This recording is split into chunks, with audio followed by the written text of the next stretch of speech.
कशमाला जो है ना वो बड़ी बन ठन के जितना उससे मेकअप हो सकता था उसने सारा मेकअप मुंह पे लगाया। रेड कलर की लिपस्टिक लगाई, आंखें उसने ख्वाबनाक बनाई मेकअप से, और बालों में कर्ल्स डाल के ना उनको हैवी हैवी किया, पता नहीं एक्सटेंशन लगाई, और आ गई नौशेरवा गजनवी के कमरे में और कहने लगी, नौशेरवा अभी तो आपकी तबीयत ठीक नहीं है, तो अभी मैं आज रात इधर ही सो जाती हूँ, क्योंकि ये तो वो पता नहीं कब से तरस रही थी नौशेरवा के बेड पर सोने के लिए, लेकिन नौशेरवा उसको मौका नहीं दे रहा था। इसने सोचा कि चलो दुआ को तो मैं ठिकाने लगा ही चुकी हूँ, वो तो होगी जेल की सलाखों के पीछे बंद, और इसका मुंह में इतना काला कर चुकी हूँ अम्मा साई और अब्बा साई के सामने और नौशेरवा गजनवी के सामने कि इनको तो इसका नाम लेना ही नहीं चाहिए।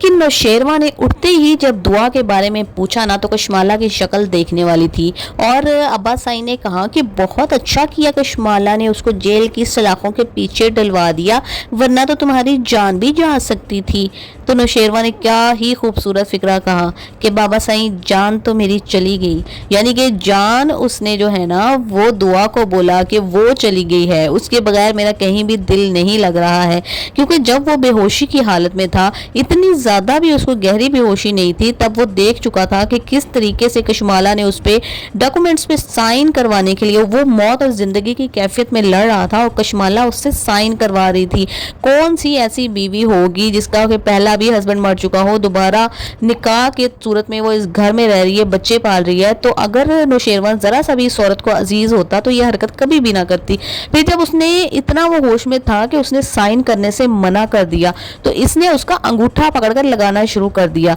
तो नौशेरवा ये सब कुछ जान चुका था, लेकिन वो एक बहुत ही गहरा इंसान है, वो किसी को अभी ना तो बताएगा और ना ही कशमाला को जाहिर होने देगा, लेकिन कशमाला को पता चल जाना चाहिए उसके एटीट्यूड से कि किस कदर सर्द रवैया है नौशेरवा को उसके बारे में। बट ऐसे लोग जो होते हैं ना, जो इस किस्म की हरकतें करते हैं, वो बहुत बहुत छोटे लोग होते हैं, उनमें सेल्फ रिस्पेक्ट नाम की कोई चीज़ होती ही नहीं है, क्योंकि अगर सेल्फ रिस्पेक्ट और इज्जत नाम की कोई चीज़ ऐसे लोगों के बीच में मौजूद हो ना, तो वो कभी इस किस्म की हरकतें ना करें। क्योंकि मौत का तो एक वक्त मुकर्रर है, और मौत सिर्फ किसी एक इंसान को नहीं आती, हर इंसान को ही आती है, और किसी को मरते हुए उसके हाथों पे स्याही लगाकर अंगूठे लगाना ये किसी नॉनसेंस इंसान की निशानी है। ऐसा इंसान जो कि अपनी मौत को बिल्कुल भूल चुका होता है, उसको ऐसा लगता है कि मैंने इसी दौलत के साथ अमर हो जाना है और कभी नहीं मरना। दौलतें, शाही, हर चीज़, ज़मीनें, जायदादें इधर ही रह जाती हैं और इंसान सिर्फ चंद गज अंदर चला जाता है। इन दुनिया की मोहब्बत में डूबे हुए, हिर्स और लालच की हवस में भिड़े हुए लोगों को इन बातों का एहसास बिल्कुल भी नहीं होता। दूसरी साइड पे फिजा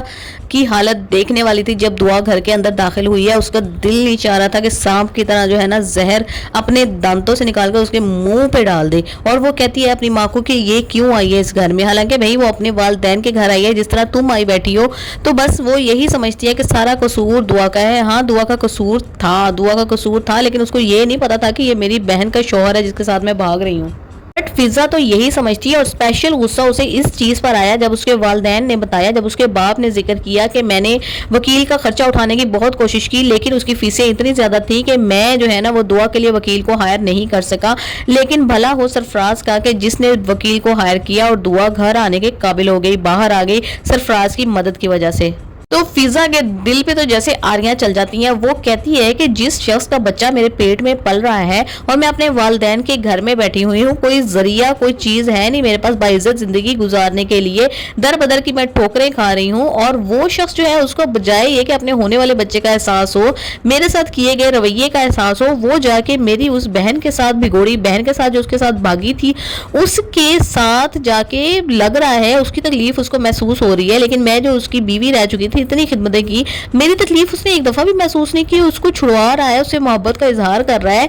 तो किस किस्म की ये डायन औरत है कि अपना शोहर इसका मर रहा है और ये मेरे शोहर पे डोरे डालती फिर रही है। जाहिर सी बात है, दिल में बात तो आती है, मजा तो तब आएगा जब जाफर सारी इन्वेस्टिगेशंस करने के बाद नौशेरवा को रिजल्ट बताएगा कि जी आपकी जो बेगम है, जो कशमाला साहिबा हैं, वो सरफराज के साथ मिलकर ये सारा ड्रामा कर रही थी और दुआ को गंदा कर रही थी। दुआ बीबी का तो कोई कसूर नहीं, वो तो बेचारी आपके लिए दिन रात दुआएं कर रही थी, उसने बड़ी मुश्किलात काटी। तो पिघल जाएगा नौशेरवा गजनवी और कहेगा मेरा दिल तो पहले ही कहता था कि दुआ ऐसा कर ही नहीं सकती, वो किस तरह से मुझे जहर दे सकती है, वो तो मेरी जाने मन है।